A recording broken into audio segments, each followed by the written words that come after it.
Desde que descubrieron aquel enlace extraño en un foro olvidado de la Deep Web, Lucas y Mateo no dejaron de hablar de él.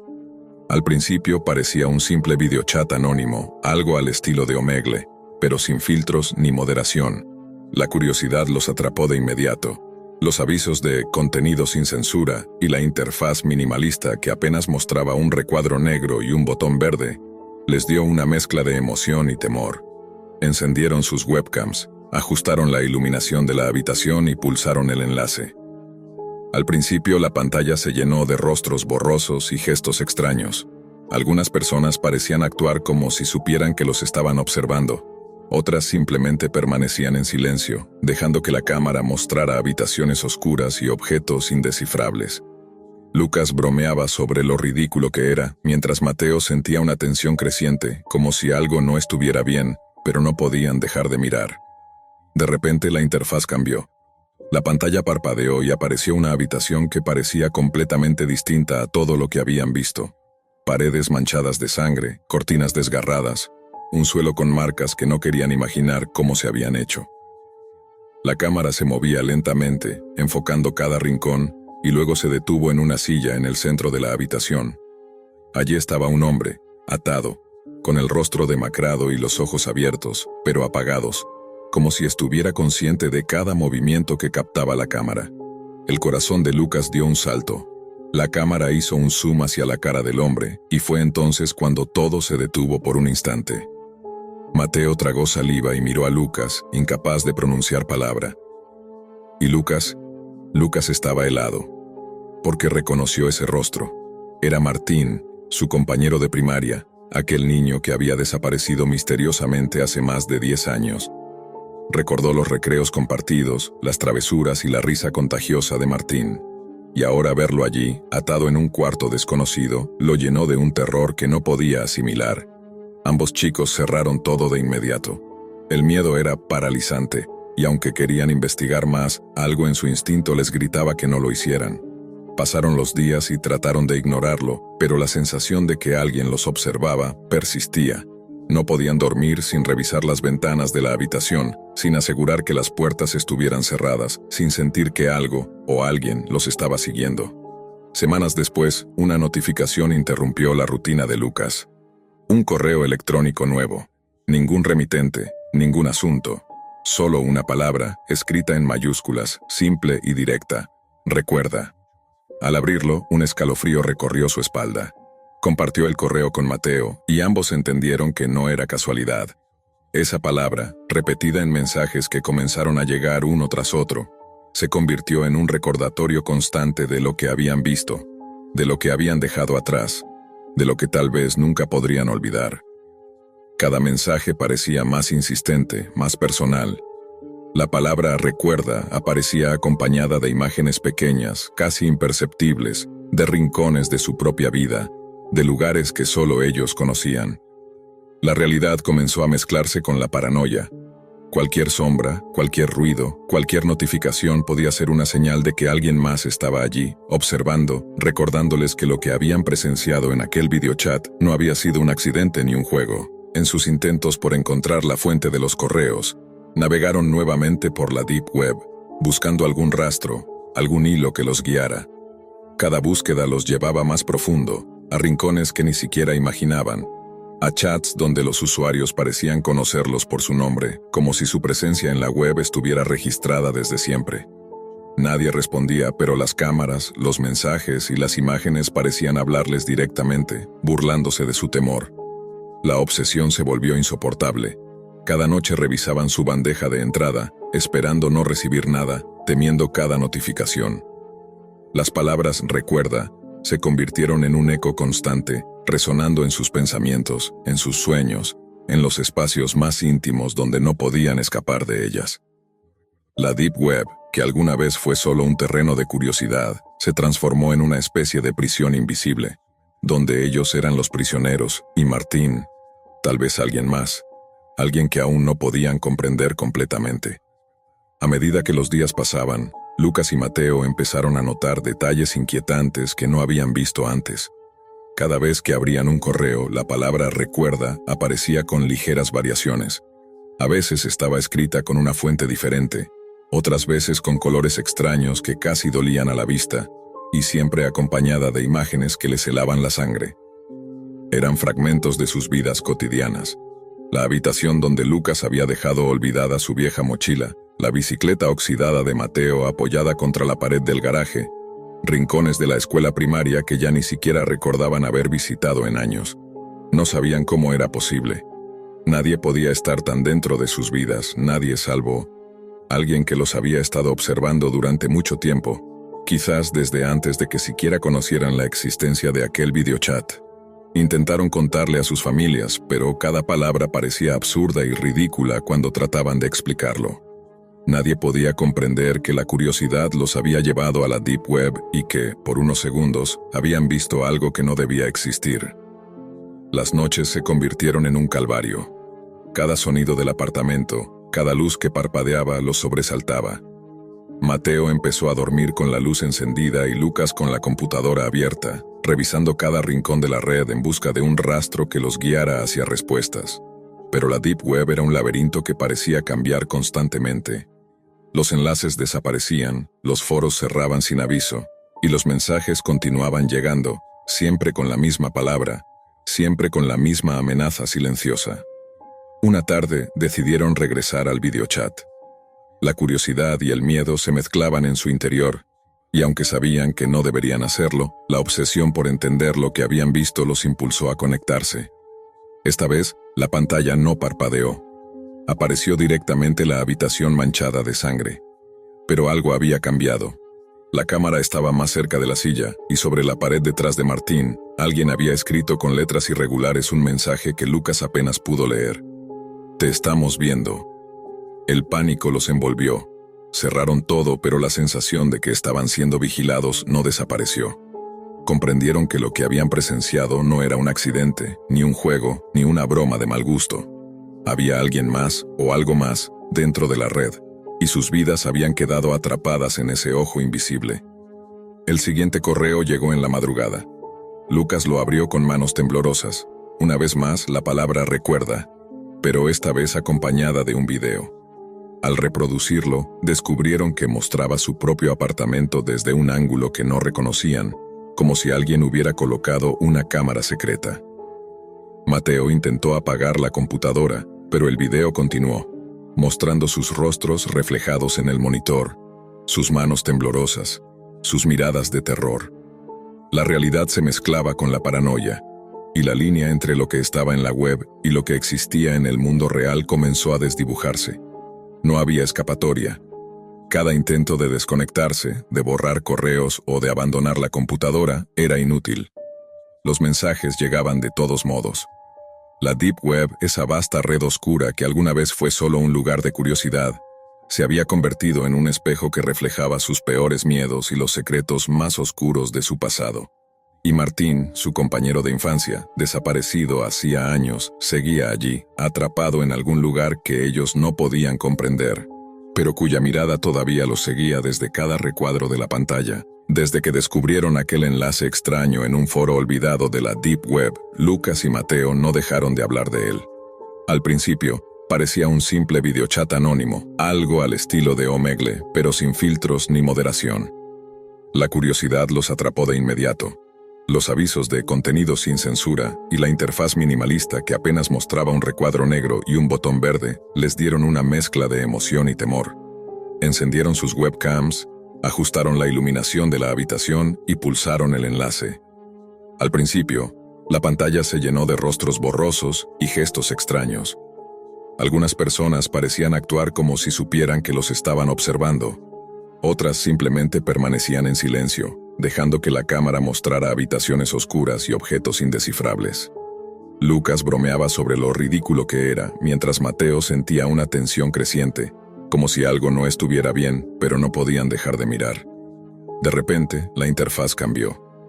La pantalla parpadeó y apareció una habitación completamente distinta a todo lo que habían visto. Paredes manchadas de sangre, cortinas desgarradas, un suelo con marcas que no querían imaginar cómo se habían hecho. La cámara se movía lentamente, enfocando cada rincón, y luego se detuvo en una silla en el centro de la habitación. Allí estaba un hombre, atado, con el rostro demacrado y los ojos abiertos, pero apagados, como si estuviera consciente de cada movimiento que captaba la cámara.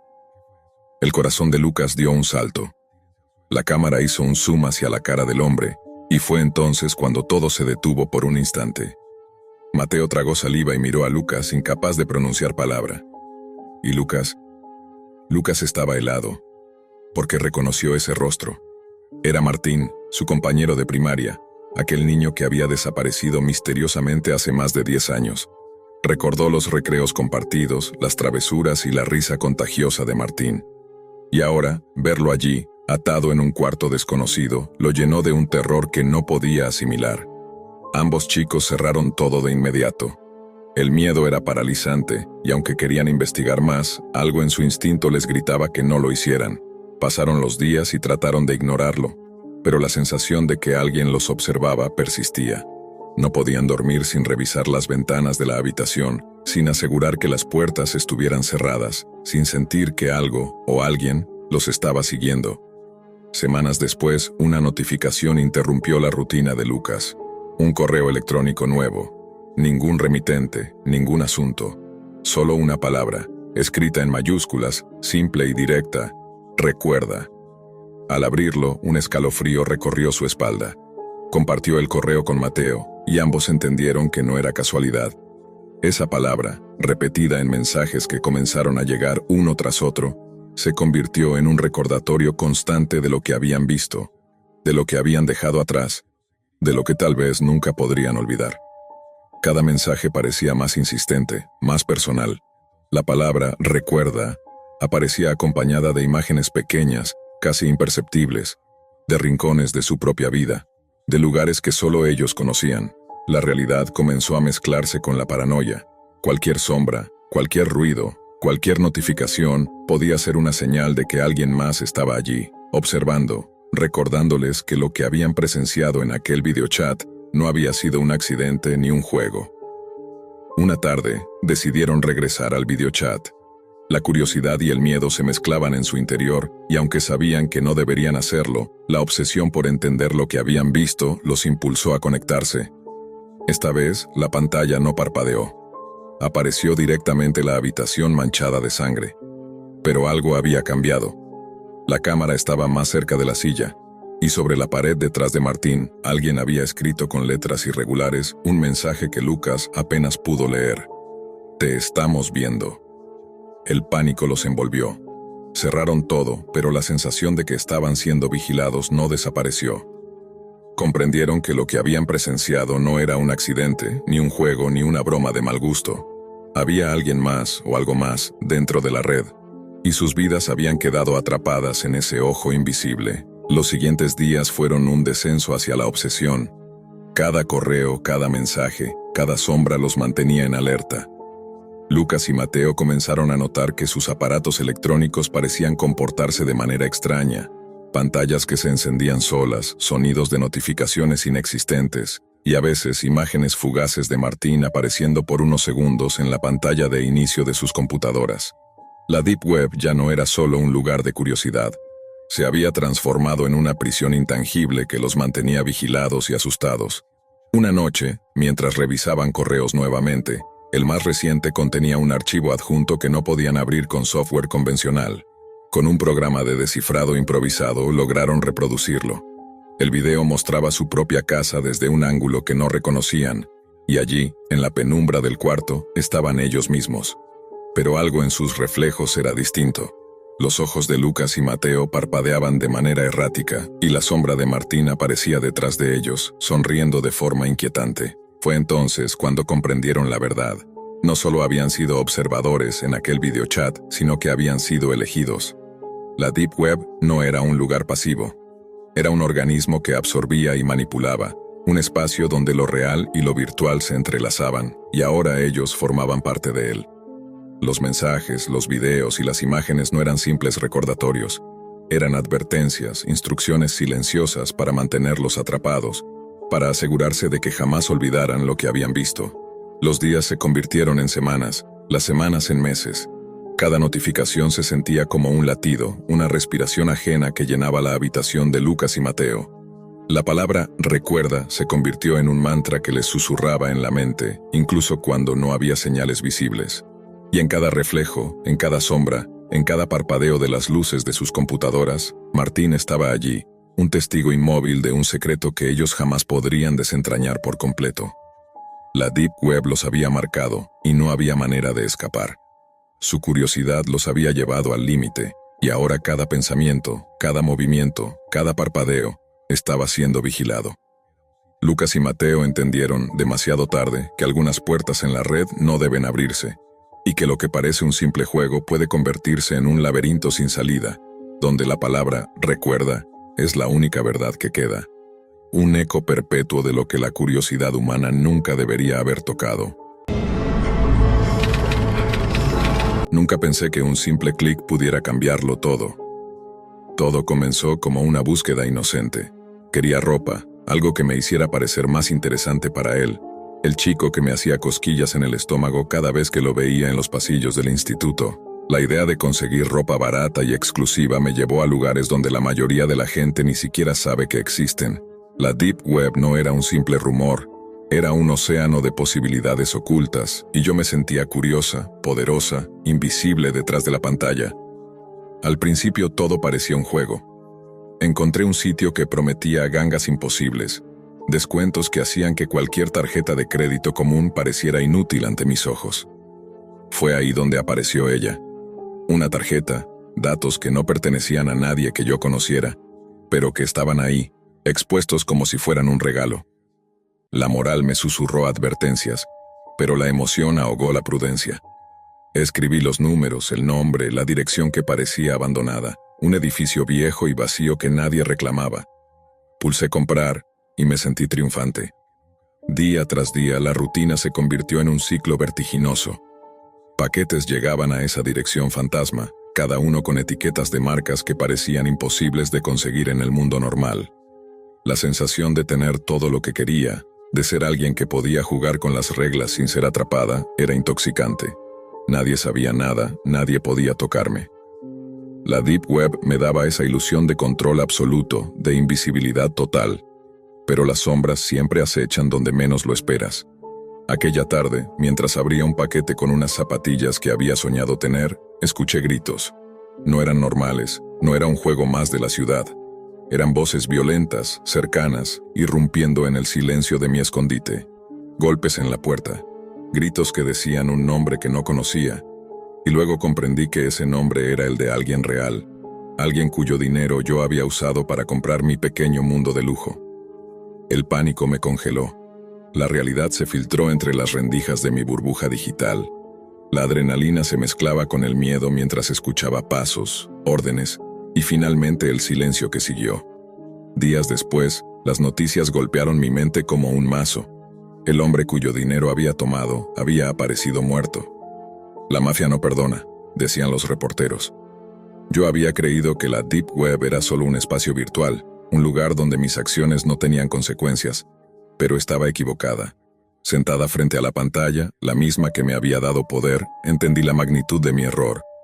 Cada compra, cada paquete, cada pequeño capricho, había costado más de lo que podía imaginar. La sensación de invulnerabilidad se desmoronó, dejando en su lugar un vacío que no podía llenar. La ciudad, mi casa, incluso los recuerdos felices de ese chico al que quería impresionar, se mezclaban con un miedo crudo, con la certeza de que la línea entre la vida y la muerte era más frágil de lo que jamás había sospechado. La Deep Web no era un juego, no había niveles, no había logros, solo un sistema silencioso que castigaba sin avisar. Y yo, que solo quería un poco de atención y ropa bonita, había activado una cadena de consecuencias que no podía detener. Cada paquete que abría me recordaba que el lujo tenía un precio, y que ese precio podía ser la vida de alguien más. El teléfono vibró. Un mensaje anónimo apareció en la pantalla. Sigue comprando y nadie más sufrirá, pero todo tiene un costo. Mi corazón latió con fuerza y por un instante consideré cerrar la laptop para siempre. Pero la curiosidad, esa mezcla de miedo y fascinación, me mantenía atada a la pantalla, temblando, consciente de que cada decisión a partir de ahora podía ser irreversible. Cada día, la rutina que antes me parecía divertida se volvió un hilo cada vez más delgado que amenazaba con romperse.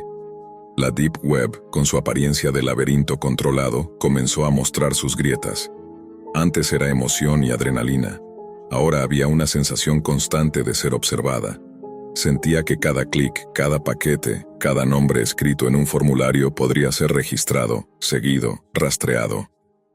Mi refugio en la casa abandonada se volvió un espacio cargado de presencias invisibles, como si las paredes mismas supieran lo que había hecho. Intenté racionalizarlo.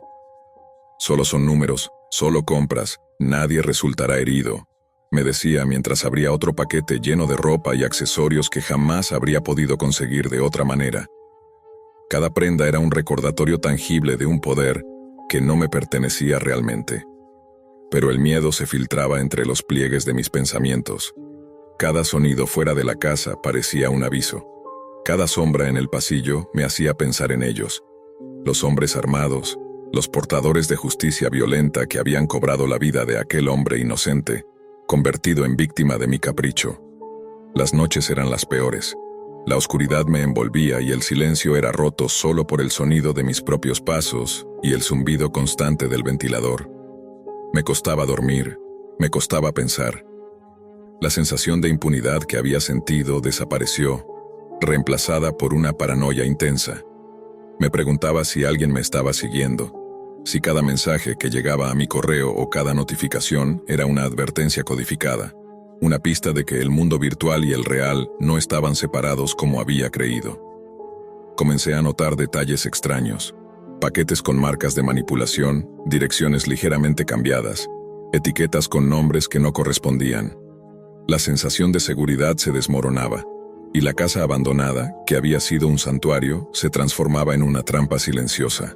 Me movía con cuidado, revisando cada esquina, escuchando cualquier crujido, cualquier respiración que no fuera la mía. La idea de volver al mundo real, de enfrentar la vida cotidiana, se mezclaba con un miedo profundo a ser descubierta, a ser atrapada en una red que yo misma había tejido. La Deep Web no era solo un lugar de oportunidades, era un ecosistema despiadado, donde cada error se multiplicaba y cada acción tenía consecuencias que no podía controlar. Entendí que los números de la tarjeta no eran solo cifras, eran vidas, vidas que podían destruirse con un clic. Cada paquete, cada compra, cada capricho había llevado un peso que yo no podía sostener sin sentir la culpa. Mis intentos de ignorar la realidad, de seguir adelante como si nada hubiera pasado, se encontraban con el muro de noticias, reportajes y rumores que me recordaban lo que ya no podía ignorar.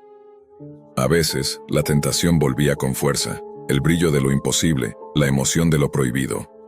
Me sentaba frente a la pantalla, el cursor parpadeando, esperando que yo tomara una decisión.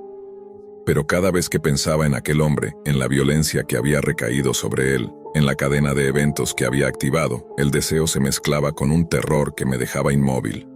La casa abandonada ya no era un refugio, era un recordatorio de la delgada línea entre el juego y la tragedia, y mientras la realidad y la virtualidad se entrelazaban más y más, la sensación de vigilancia se volvía insoportable.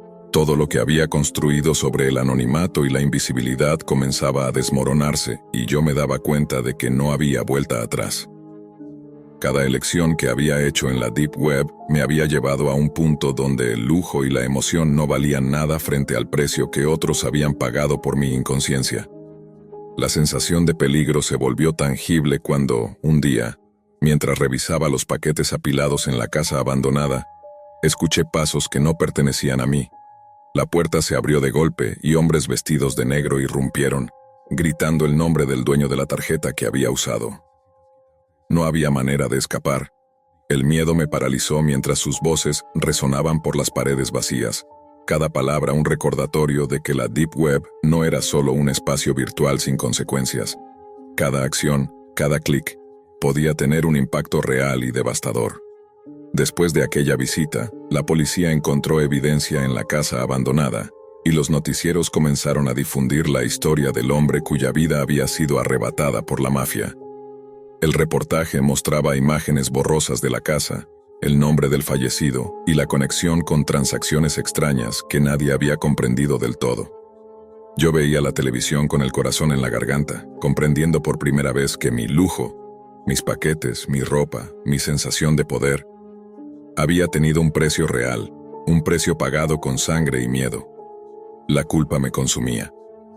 Cada recuerdo de emoción y triunfo se mezclaba con imágenes de las noticias y la certeza de que la muerte de ese hombre había sido un resultado directo de mis decisiones impulsivas. La Deep Web, que había parecido un juego, un lugar donde podía ser invisible, se revelaba como un terreno donde las consecuencias no se pueden ignorar, donde cada número robado, cada clic, puede costar más de lo que jamás imaginé. Me encerré en mi habitación durante días, incapaz de enfrentar el mundo, incapaz de abrir la computadora sin sentir el peso de lo que había hecho. La realidad me golpeaba con cada pensamiento. Yo había sido la causa indirecta de una muerte, una vida arrancada por un impulso, por un capricho. La paranoia no me dejaba dormir. Escuchaba ruidos, sombras que se movían, y cada notificación en mi correo me hacía temblar. La sensación de vigilancia, de control externo, era insoportable. La Deep Web no era solo un laberinto virtual, era un espejo de las consecuencias reales, y yo estaba atrapada frente a él, reflejada en mis errores. Al final, comprendí que la lección más dura de la Deep Web no estaba en los sitios prohibidos, ni en las transacciones imposibles, sino en la realidad ineludible. Todo acto tiene un precio, y no siempre somos nosotros quienes lo pagamos. Mi intento de impresionar, de obtener placer y poder instantáneo, había cobrado una vida que nunca olvidaré. Cada paquete que abrí, cada clic que hice, cada decisión que parecía inofensiva se convirtió en un recordatorio constante de que la tecnología puede dar poder, pero también puede destruir sin avisar. Sentada frente a la pantalla, con la habitación en penumbra y el silencio cargado de culpabilidad, comprendí que la Deep Web era mucho más que un lugar para comprar o esconderse. Era un espejo cruel de la realidad, donde los impulsos se pagan con vidas reales y donde la invisibilidad es solo una ilusión pasajera. Ya nada volvería a ser lo mismo. El calor de los procesadores encendía la habitación de Mauro Calvet, un hacker de 27 años con mirada cansada, barba rala y ojeras profundas que contrastaban con el brillo obsesivo de sus ojos. Su contextura era delgada, casi frágil, como si viviera más dentro de la pantalla que fuera de ella. Aquella noche, como tantas otras, estaba convencido de que nada en la Deep Web podía sorprenderlo. Ya había navegado túneles cifrados, sorteado firewalls estatales, tumbado servidores enteros por deporte. Sentía un poder silencioso, secreto, que lo hacía creer que era intocable, una sombra entre sombras. Pero ese día encontró un enlace distinto. No respondía a los protocolos conocidos, no pertenecía a ninguna ruta de Tor, Freenet o I2P. Era un código incrustado en un foro abandonado, casi como un parásito esperando ser ejecutado. Lo atrajo el reto. Lo atrajo lo imposible. Mauro sonrió con esa arrogancia que le explotaba en el pecho cuando algo le decía que no debía entrar. Copió el enlace, lo pegó. Enter. Un silencio pesado pareció ocupar la habitación, como si incluso el aire se detuviera a mirar. Su pantalla se volvió completamente negra. Pasaron 5 segundos. Luego 10. Y entonces, sin aviso, una interfaz desconocida apareció. COLDBODI. Nada más. Las letras se expandían suavemente como respirando. Mauro frunció el ceño. Aquello no estaba en ningún registro de la Deep Web moderna. El nombre del programa parpadeó 3 veces, y después, una ventana de carga se abrió como un latido luminoso. Notó que su torre emitió un ronquido extraño, como si algo dentro estuviera trabajando más de lo normal. Cuando la carga terminó, encontró una sala de chat. No una simple ventana. Era un anfiteatro digital lleno de usuarios. Sus avatares eran siluetas grises sin rostro, cientos de ellos, inmóviles. El contador marcaba 213 conectados. Nadie escribía, pero el ambiente virtual transmitía una especie de tensión colectiva, como si todos estuvieran esperando algo, o a alguien. La transmisión apareció sin que él la activara. Una cámara fija iluminaba un cuarto frío, de paredes metálicas, con un foco blanco desde el techo que colgaba sobre 3 figuras atadas y con la cabeza cubierta por capuchas negras. Podía oír su respiración, no de la transmisión, sino como si estuviera dentro del cuarto mismo. Una sincronía enfermiza que lo hizo sentir observado. Mauro se acercó más a la pantalla. No era un video grabado. La iluminación, los movimientos mínimos de los cuerpos, la estática casi imperceptible. Era un directo perfecto, sin delay, sin compresión visible, como si estuviera conectado a la cámara en tiempo real, sin intermediarios. Imposible, susurró mientras revisaba los paquetes, el tráfico, las rutas. Nada. Era como si el sitio no existiera en ningún lugar físico. De pronto el chat, que llevaba minutos en silencio absoluto, estalló. Cientos de líneas aparecieron de golpe, todas con la misma palabra. MAUR0NET, MAUR0NET, MAUR0NET. Ese era su alias, su firma, su identidad secreta en la Deep Web. Le sudaron las palmas al instante. Intentó desconectarse, pero algo bloqueó su teclado. El mouse dejó de responder. La pantalla parpadeó una sola vez y el foco del cuarto metálico se intensificó en la transmisión. El anfitrión apareció. Un hombre alto, de complexión robusta, vestido con un abrigo negro grueso que ocultaba su silueta. Su rostro estaba cubierto por una máscara metálica sin rasgos, excepto dos orificios perfectamente redondos por donde solo se veía oscuridad. Sus manos estaban enguantadas, firmes, casi quirúrgicas. El anfitrión inclinó la cabeza hacia la cámara, como si reconociera algo, como si hubiera esperado precisamente ese instante para comenzar el espectáculo. No me estés mirando a mí, murmuró Mauro, pero sus palabras temblaron antes incluso de salir de su boca.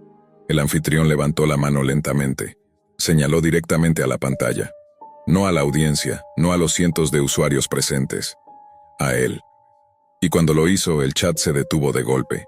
Todas las siluetas grises se congelaron. Solo una línea apareció en el centro de la interfaz. El sistema ha seleccionado al nuevo jugador. Mauro sintió un latido en los oídos. Luego otra línea. MAURONET. Tú eres el que elige hoy. La cámara hizo un lento zoom automático hacia las 3 víctimas encapuchadas. El anfitrión se acercó a ellas pasando sus dedos por encima de los hombros, como quien inspecciona mercancía. Uno de los cuerpos se estremeció, otro empezó a llorar bajo la capucha, y el tercero respiraba tan rápido que parecía a punto de desmayarse. A Mauro se le cortó la respiración por completo cuando el sistema le mostró un nuevo cuadro emergente, con un sonido seco, helado. Elige quién muere primero.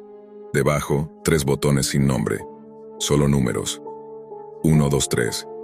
Mauro intentó cerrar la ventana, apagar el computador, arrancar los cables. Nada respondía. Oyó el clic interno de su mouse moviéndose solo. La habitación se volvió más fría y sintió un hormigueo en la nuca, como si algo estuviera detrás de él. Yo no voy a elegir nada, dijo con la voz quebrada. El anfitrión, en la transmisión, inclinó la cabeza como si escuchara cada palabra. Y fue entonces cuando Mauro notó un parpadeo. No en la transmisión, sino en la ventana de su propia cámara web. La luz roja se encendió sola. Su imagen apareció en un pequeño recuadro en la esquina de la sala. Los demás usuarios empezaron a moverse. Las siluetas, hasta ese momento inmóviles, giraron lentamente como si todas lo estuvieran mirando a él. Y el anfitrión desde la transmisión levantó un dedo, como si estuviera a punto de mostrarle algo que Mauro jamás pensó que vería. La luz roja de su webcam no solo estaba encendida, parpadeaba como un ojo que acababa de despertar. Mauro sintió un nudo de hielo recorrerle la espalda. Intentó cubrirla con la mano, pero su propia imagen ya había sido registrada por el sistema. El cuadro con su rostro se amplió, ocupando ahora la mitad del lateral de la pantalla. El chat volvió a llenarse de líneas, pero esta vez ya no mencionaban su alias, sino su dirección, su ciudad, su nombre real. Datos que jamás había puesto en ningún sitio. Mauro Calvet, bienvenido al nivel final. La frase apareció en grande, flotando en la interfaz como un sello de sentencia. La transmisión dio un nuevo salto. Ya no solo se veía la sala metálica, aparecieron nuevas cámaras, nuevas perspectivas. En cada ángulo, las 3 víctimas se mostraban desde arriba, desde abajo, desde detrás.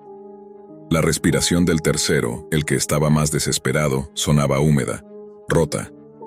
El anfitrión se paró detrás de él y apoyó una mano en su nuca, inmovilizándolo con una suavidad perversa. No voy a elegir, susurró Mauro, pero incluso él sabía que no tenía control sobre nada. El sistema respondió de inmediato con un mensaje que parecía escucharlo. Si no eliges, elegimos por ti. Las opciones volvieron a parpadear. 1, 2, 3. Pero ahora algo nuevo se añadió. Una cámara adicional, pequeña, en la esquina inferior derecha. Era una transmisión borrosa al inicio, pixelada, hasta que el enfoque se corrigió. Mauro sintió el estómago arrugarse. Era su propio edificio, su piso, su ventana. La imagen estaba siendo tomada desde la calle. Alguien estaba allí afuera. Mientras tragaba saliva, un golpe seco retumbó en su puerta real. Un solo golpe, lento, deliberado. El sonido lo paralizó. No, no puede ser, jadeó Mauro. Otro golpe, esta vez más fuerte. El anfitrión dejó de mirar a las víctimas y se giró hacia su propia cámara. Levantó una mano y la colocó sobre su máscara metálica. Muy despacio empezó a quitarla. No reveló un rostro humano. Debajo solo había otra máscara, esta vez más delgada, del color de la carne fría. No había ojos, solo dos hendiduras oscuras y profundas que parecían absorber la poca luz de la transmisión. El chat se apagó por completo. Todas las siluetas dejaron de moverse. Todo quedó en un silencio digital absoluto. Ha comenzado la selección final. Los botones desaparecieron. La transmisión cambió. Primero mostró la sala metálica, luego las víctimas, luego el edificio de Mauro, y finalmente la puerta de su apartamento, desde adentro. La cámara lo estaba apuntando desde su propio pasillo. Una transmisión perfecta, sin delay. Era una vista imposible. Él estaba ahí, y al mismo tiempo alguien más estaba sosteniendo una cámara dentro de su casa. ¿Quién está ahí?, preguntó con un hilo de voz levantándose de la silla temblando. En la pantalla, la imagen de la puerta aumentó el zoom. Podía ver cada astilla de la madera, cada grieta, cada imperfección. El aire se volvió más denso, más difícil de respirar. Sus dedos estaban fríos, insensibles. La transmisión cambió una vez más. Mostraba su habitación desde distintos ángulos. Su cama, su closet, su baño. Había cámaras en cada rincón. La puerta real recibió un tercer golpe, esta vez acompañado de un sonido metálico, como una llave girando, pero él nunca había dejado la llave puesta. El pomo empezó a moverse. En la pantalla, la transmisión hacía zoom simultáneo, como si el anfitrión estuviera sincronizado con cada movimiento del intruso. El anfitrión levantó ambas manos hacia la cámara. En una sostenía un control remoto. Lo presionó. Las capuchas de las víctimas cayeron. Mauro sintió un cortocircuito en el cerebro. Las tres caras eran idénticas. Eran él. Tres versiones de él. Una llorando, otra en pánico, otra desorientada. Su misma barba, sus mismos ojos, su misma ropa. Tres Mauros amarrados a sillas de metal, respirando con terror puro. Esto es imposible. Esto no es real, balbuceó, alejándose de la pantalla. Pero la transmisión no mentía. Las facciones, las cicatrices, todo era exacto. Un nuevo mensaje apareció. Elegiste cuando entraste, ahora solo falta saber qué versión de ti debe dejar de existir. La puerta de su casa se abrió, muy lentamente. Una figura alta, con un abrigo negro y máscara metálica, cruzó el marco y entró en su apartamento. Su paso era tranquilo, casi relajado. En la pantalla, el anfitrión hacía exactamente el mismo movimiento, pero en un cuarto diferente. Dos realidades avanzando a la vez. Mauro retrocedió hasta chocar con la pared. No, por favor, susurró sin aliento. El anfitrión, el de la vida real, levantó la cabeza hacia él. El mismo gesto que vio en la transmisión. Todo era un espejo macabro, una coreografía perfecta. El sistema emitió un sonido seco. Una cuenta regresiva apareció. 5, 4, 3. El anfitrión levantó un cuchillo largo, de hoja opaca. 2, 1. La transmisión mostró por última vez las tres versiones de Mauro encapuchadas, temblando, esperando. Y debajo, un mensaje iluminado en rojo. El original es solo uno, hoy decidimos cuál. El anfitrión dio un paso final hacia él. La pantalla se apagó. La luz roja de la webcam también. Y en la oscuridad de la habitación, solo se escuchó una respiración que no era la suya.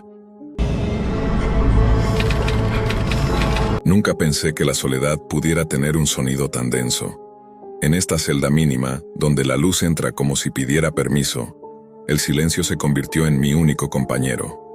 Me acostumbré tanto a él que empezaba a escuchar mis propios pensamientos como si fueran voces ajenas, como si tuviera compañía cuando no la había. Los psicólogos decían que mis traumas eran profundos, que la mente herida se aferra a cualquier estímulo, incluso a los más oscuros. Quizá por eso, una noche, después de otro ataque de ansiedad, hice lo que juré que jamás volvería a hacer. Encendí la laptop vieja que me permitían usar y entré nuevamente en la Deep Web buscando contenido que me distrajera del desastre que era mi cabeza. No buscaba entretenimiento. Buscaba anestesia. Algo tan extremo que lograra apagar, aunque fuera por unos minutos, el ruido que llevaba por dentro. Había leído en foros ocultos que algunos reclusos, antes de quebrarse, encontraban extraña paz viendo cosas tan perturbadoras que los propios moderadores de la Darknet evitaban abrir. Era como mirar un abismo que te hacía olvidar el tuyo.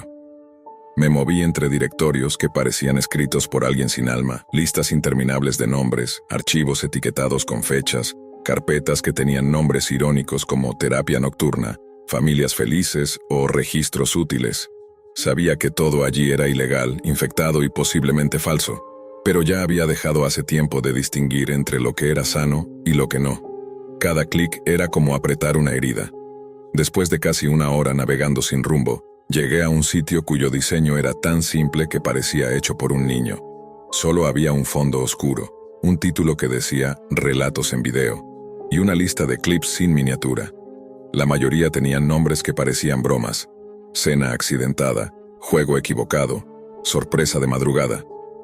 Pero hubo uno que me dio una sensación extraña, como si una mano helada me tocara la nuca. Se llamaba «Noche en familia salió mal».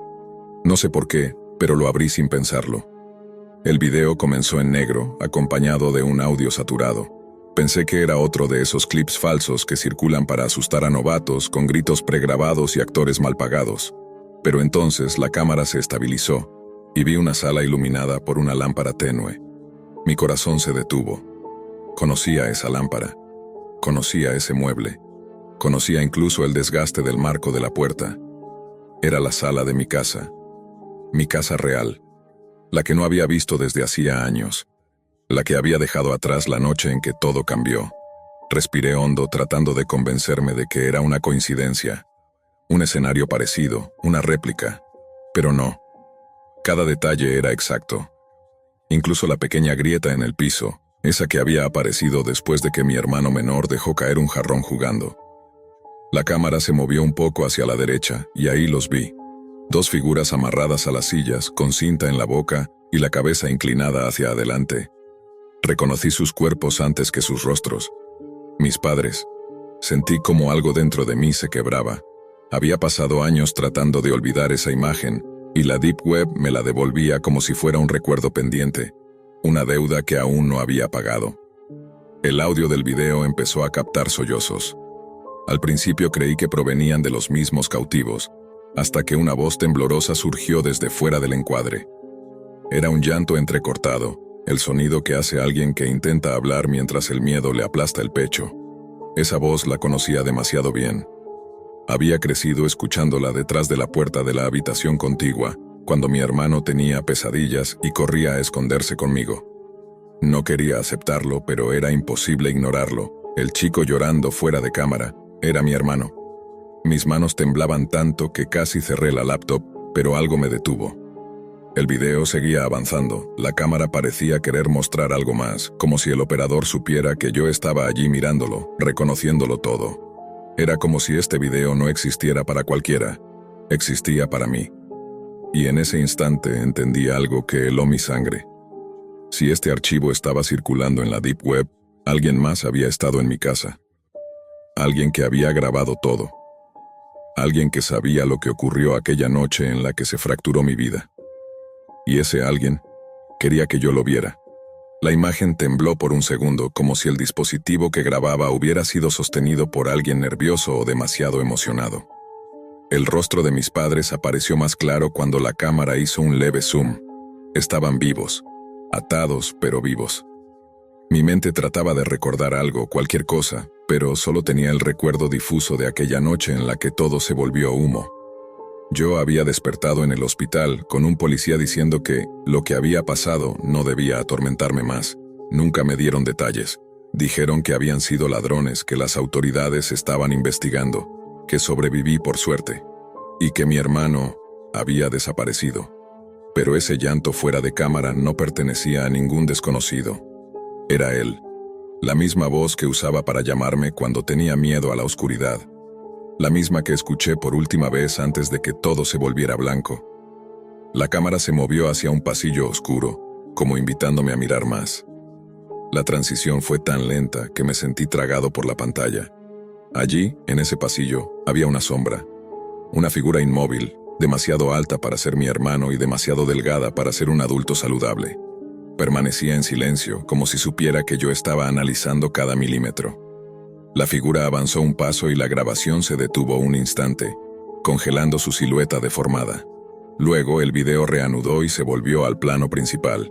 Mis padres, la sala y el sollozo de mi hermano aumentando de intensidad. Mis manos sudaban tanto que casi no podía usar el trackpad.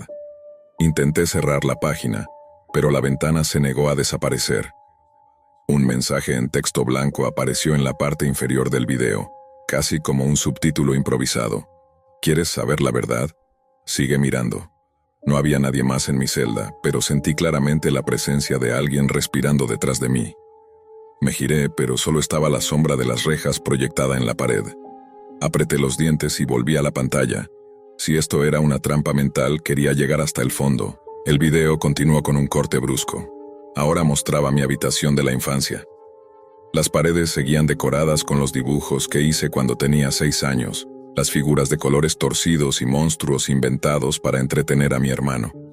La cama estaba deshecha, como si alguien la hubiera usado esa misma noche. Encima había una libreta abierta. La cámara se acercó lentamente hasta que pude leer lo que estaba escrito con torpeza. Lo extraño. Ya no se despierta cuando lo llamo. Era letra de niño, letra de mi hermano. El llanto se transformó en gritos ahogados. Se escuchaban pasos acelerados, golpes contra las paredes y luego un portazo. La cámara buscó el origen del sonido y se movió de forma brusca hacia el pasillo, donde la sombra alta volvía a aparecer, esta vez más cerca, demasiado cerca. No tenía rostro, solo un contorno humano alargado, como si su cuerpo estuviera hecho de algo que no correspondía a este mundo. La figura extendió una mano hacia la puerta de mi habitación y la cerró lentamente, sellando el grito de mi hermano al otro lado. Yo respiraba entrecortado. Sentía un dolor punzante en la sien. Algo dentro de mí me suplicaba que apagara la laptop, pero otra parte quería continuar, necesitaba respuestas. El video se cortó una vez más y apareció un nuevo plano, el sótano. Un frío intenso me recorrió el cuerpo. Esa puerta jamás debía abrirse. Mi padre siempre decía que algunas habitaciones no estaban hechas para ser exploradas. Sin embargo, el camarógrafo descendía las escaleras sin dudarlo. El sótano estaba iluminado por una sola bombilla. En medio del lugar, había 3 sillas. En una de ellas, mi hermano, o lo que quedaba de él. Su cuerpo temblaba como si estuviera a punto de derrumbarse. La cámara se acercó a su rostro y pude ver sus ojos rojos, la piel pálida, la expresión de alguien que había visto demasiado.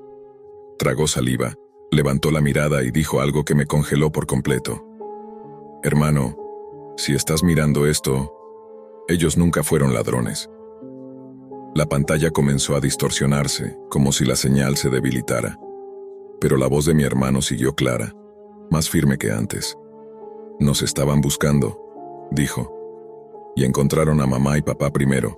A mí me llevaron al sótano. Me dijeron que tú eras especial, que tu mente tenía algo que ellos necesitaban, que no estaban aquí por dinero, estaban aquí por ti. Un golpe resonó detrás de él. La sombra alta apareció en el borde del encuadre, acercándose lentamente. Mi hermano respiró hondo. Cerró los ojos y murmuró. Perdón. La pantalla se volvió negra. Pensé que el video había terminado, pero no. Una última línea de texto apareció sobre el fondo oscuro. Ahora que lo viste, él vuelve por ti. La laptop se apagó sola. Un olor a quemado salió del teclado como si la máquina hubiera llegado a su límite. Intenté encenderla, pero no reaccionó. En ese momento, escuché algo que no había sentido desde hacía años. Pasos detrás de mí, dentro de la celda. Pasos lentos, pesados, que no podían pertenecer a ningún guardia. El aire se volvió helado. La luz del pasillo parpadeó. Y entonces lo entendí todo, como si una pieza final encajara en mi memoria. Aquella noche, cuando desperté en el hospital, no fue porque sobreviví por suerte. Fue porque alguien, algo, me dejó ir, temporalmente. Alguien que se había llevado a mi familia, que había manipulado mis recuerdos, que había convertido mi casa en un ritual oscuro grabado y distribuido en la Deep Web para recordarme que no había escapatoria. Escuché una respiración larga detrás de mí. No era humana. No era natural. La sombra se proyectó contra la pared, alargándose como un cuerpo famélico que había esperado años enteros por este momento. Me giré despacio, sin aire en los pulmones. Y allí estaba, lo que había estado en mi casa, lo que se llevó a mi familia, lo que había grabado aquel video para mí, lo que nunca dejó de buscarme. La celda quedó completamente a oscuras, y su voz, profunda como un pozo sin fondo, dijo mi nombre. Cuando mi padre murió, el pueblo entero caminó detrás del féretro como si acompañaran la caída de un pilar antiguo. La funeraria San Lázaro, su último orgullo, quedó en mis manos con más polvo que clientes, más facturas vencidas que flores frescas y un olor a desinfectante que parecía pegado a las paredes desde generaciones atrás. Volví solo por obligación, por esa palabra que la gente llama herencia, pero que en mi caso venía empaquetada con deudas, promesas incumplidas y un silencio que siempre había odiado. Las primeras semanas fueron una pelea constante con libros contables que parecían burlarse de mí. La funeraria estaba al borde del cierre, no había suficiente trabajo, no había dinero, no había salida. Y fue justo en esa desesperación donde cometí el error de buscar alternativas. Recordé lo que algunos estudiantes susurraban cuando yo vivía en la ciudad. La Deep Web no es solo para comprar armas o datos, también pagan por cosas biológicas. Yo nunca les presté atención, hasta esa noche. La idea me golpeó como un latido prohibido. En mi trabajo tenía acceso a cuerpos recién fallecidos, a tejidos todavía intactos, a órganos que nadie reclamaría. Al principio solo pensé en investigar, en ver si era cierto. Y terminar viendo lo cierto fue lo peor que pudo haberme pasado. Abrí Tor. Seguí tutoriales que parecían escritos por alguien que respiraba oscuridad y entré a foros donde los usuarios no tenían nombres sino símbolos, letras deformadas y avatares imposibles. Entre todos los hilos, encontré uno que desató mis nervios. Compramos material fresco, pago en cripto, máxima discreción. No mencionaban de dónde debía provenir el material, pero era obvio. Mandé un mensaje. No imaginé que responderían tan rápido. Las transacciones, al principio, fueron frías, casi mecánicas. Yo dejaba el paquete en un casillero de una ciudad cercana, recibía criptomonedas, y trataba de convencerme a mí mismo de que solo estaba sobreviviendo. Los compradores nunca preguntaban nada. Yo tampoco. La funeraria comenzó a estabilizarse. Pagaba las deudas. Pensaba incluso en renovarla.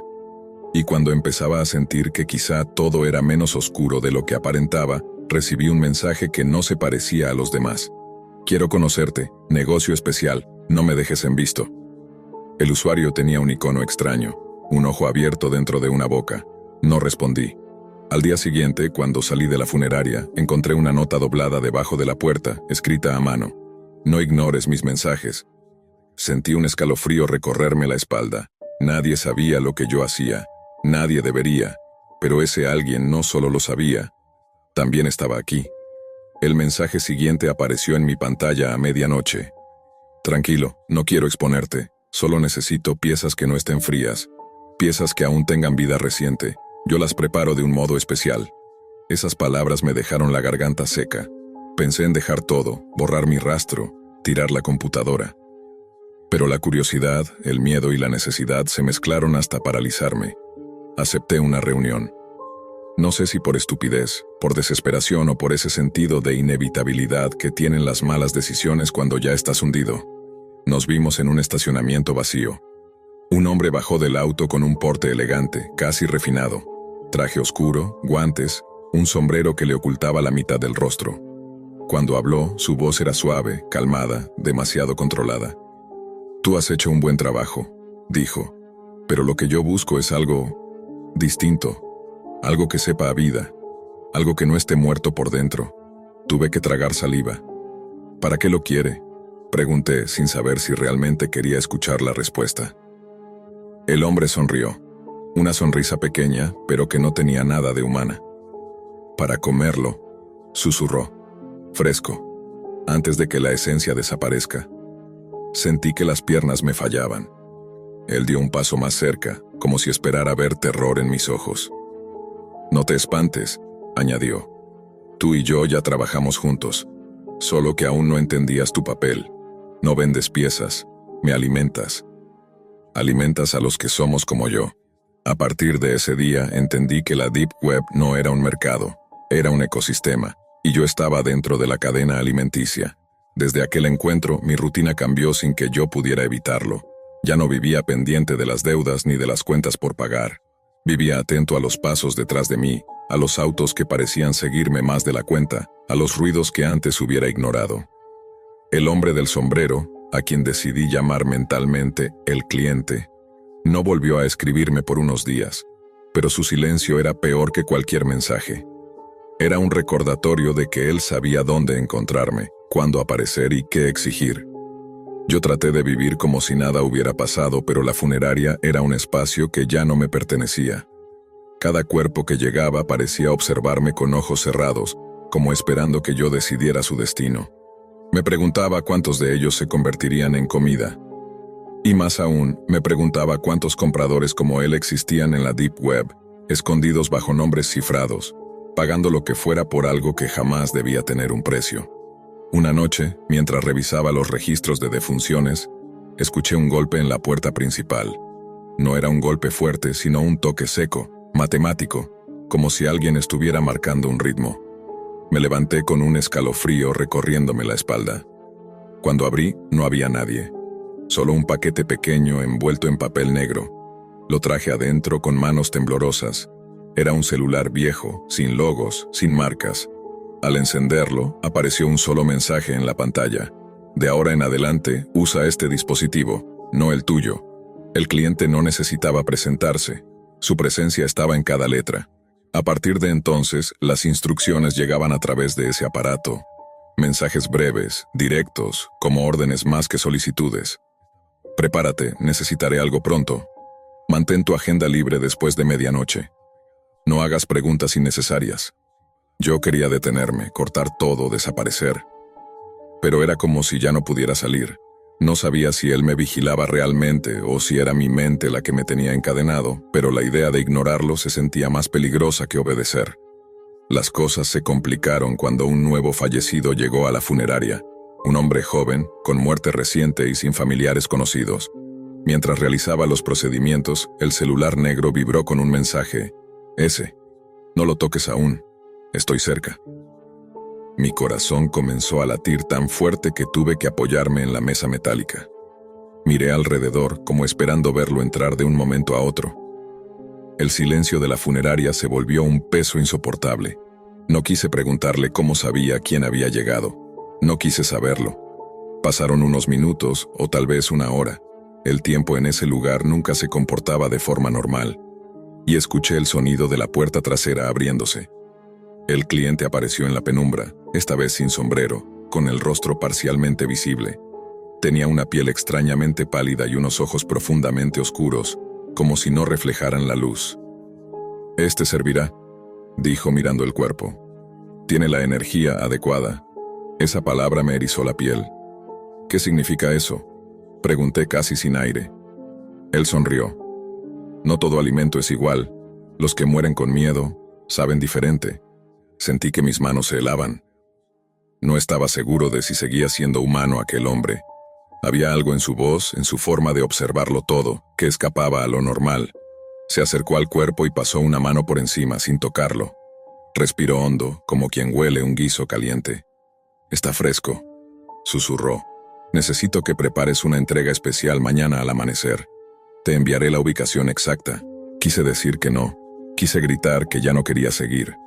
Pero el miedo cerró mi garganta. ¿Qué va a pasar cuando no pueda darle más?», logré murmurar. El cliente inclinó la cabeza, como si mi pregunta lo divirtiera. Todos los proveedores creen que pueden cortar el trato cuando quieren, pero tú ya no eres solo un proveedor, eres parte del ciclo, y el ciclo siempre cobra. Antes de marcharse dejó algo sobre la mesa, una moneda antigua, oscura, con un símbolo parecido al ojo que usaba como avatar. Para que recuerdes quién te observa, dijo, y salió por la puerta trasera sin hacer ruido. Esa noche no dormí. Cada sombra parecía esconderlo. Cada crujido de la casa me hacía pensar que había regresado. Y mientras el celular negro descansaba sobre la mesa, esperando vibrar con nuevas órdenes, yo sentí que mi vida entera se había vuelto un corredor sin salida. Un pasillo donde cada paso me llevaba más profundo a algo que ya no podía controlar. A la mañana siguiente, el mensaje llegó. Hora de entregar, no llegues tarde. Y aunque todo dentro de mí gritaba que huyera, mis manos prepararon la entrega. Como si no fueran mías. Como si ya solo respondieran a un ciclo que me estaba devorando desde adentro. El amanecer llegó con un frío que no pertenecía a ese pueblo. El cliente me había enviado una ubicación fuera de la carretera, cerca de un viejo galpón abandonado que siempre había evitado desde niño. Tomé la camioneta de la funeraria y conduje como en trance, acompañado por el silencio más denso que había sentido en mi vida. No había música, ni pensamiento, ni voluntad propia. Solo la sensación de que algo inevitable estaba por ocurrir. Cuando estacioné frente al galpón, la puerta oxidada se abrió sola, como empujada por un viento inexistente. Adentro, la oscuridad era casi líquida, pero alcancé a verlos, no uno, no dos, sino varios como él. Siluetas humanas demasiado quietas, demasiado erguidas, demasiado atentas.